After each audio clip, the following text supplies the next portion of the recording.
It's 2 o'clock in the morning and I hear a car behind me wondering what's going on, and next minute a blue light's flashing and it's overtaking me.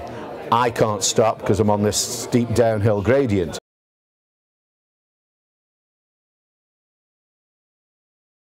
A night match at Orient, I left my bicycle at Stoke railway station ready to cycle the 10 miles home, then go on to work after getting in at 2 o'clock in the morning. We'd lost to Orient, we got thrashed, and I went back to the station and thieves had nicked virtually everything but the wheels. The saddle had gone, they'd taken the brakes off, the actual light holders. I'd taken the lights with me, so I still had them, but the light holders and everything else. And I told the Transport Police, who was operative at the time, and they had a sort of very laid-back attitude that there's no chance of actually catching the culprits, and they advised me to get a taxi, which I couldn't afford. And they said, you might as well pick the bike up in the morning. Well, I've neither got a car or any facility to pick my bike up. So I had two wheels and I had two lights, so I actually put the front light through my belt, so it was on my stomach, and the back light attached to the belt at the back.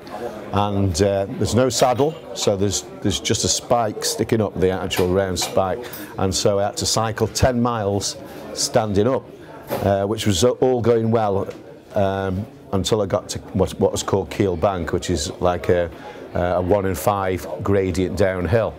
And so I'm standing up and there's no way of stopping the bike, because if I lower myself I'm going to get impaled on the spike, and so there's absolutely no way. The only way you could do it is to actually gradually slow yourself down. And so this is 2 o'clock in the morning and I hear a car behind me wondering what's going on, and next minute a blue light's flashing and it's overtaking me. I can't stop because I'm on this steep downhill gradient, so I just try and flash my lights as if to say I can't stop, standing up, and off I go. So I've overtaken the police car. The second time he overtakes me and police stop lights up in the back of the car. I'm still on the gradient and can't stop, so I'm just waving to say can't stop, and I'm going down the bank. The third time the police are pointing, everything's going except the siren, and they make a roadblock across the road 500 yards ahead where it levels out. So I managed to stop slowly, and the policeman comes over to me and he said, what have we got here then? And I said, not a lot, because I hadn't had two wheels, two lights. And he said, we could throw the absolute book at you, you know, because you've broken all the bylaws for riding a bicycle and everything else. And he says, but it looks like you've had enough bad luck for one night, so we'll let it go as long as you don't ride it home. I had 3 miles to go, but then he winked at me, which for me was the okay to ride it home, so I did.